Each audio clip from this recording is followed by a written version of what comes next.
ఆకు ముళ్ళు మీద పడ్డా ఆకే నష్టం. ముళ్ళు ఆకు మీద పడ్డా ఆకే నష్టం అంట. హ్మ్.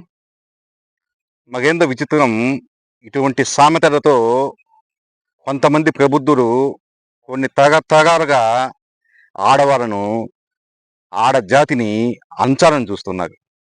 హ్మ్. అనాదిగా ఇదే జరుగుతుంది. ఇప్పుడు సీరం అంటే అదెలా ఉంటుంది? సీరం పోవడం అంటే అదెలా పోతుంది? ఇప్పుడు ఆడదానికి సీరం పోతే మగాడికి సీరం పోదా? హ్మ్. మగవాడి చెయ్యి పడితే, మగవాడితో పడుకుంటే ఆడదానికి శిరం పోతే, మగాడు మాత్రం ఎన్ని ఆటలైనా ఆడొచ్చు. ఎంత ఎంజాయ్‌మెంట్ అయినా చేయొచ్చు. ఎవరితో అయినా పడుకోవచ్చు. అంతేనా? మగాళ్ళకొక న్యాయం, ఆడవాళ్ళకొక న్యాయమా? బయట మగాళ్ళు ఎన్ని తప్పు చేసినా వాళ్ళొచ్చి పత్తి పువ్వులు. హ్మ్. కానీ ఆడవాళ్ళకు ఎటువంటి సంబంధం లేకుండా, వాళ్ళకి తెలియకుండా తప్పు జరిగినా, వాళ్ళ ప్రమేయం లేకుండా తప్పు జరిగినా, వాళ్ళకు మాత్రం శీలం పోయినట్టు. శీలం అంటే అందరూ అనుకున్నట్టు అదేదో కాదు.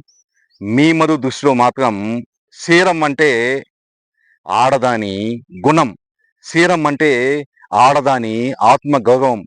శీలం అంటే ఆడదాని ఆత్మాభిమానం.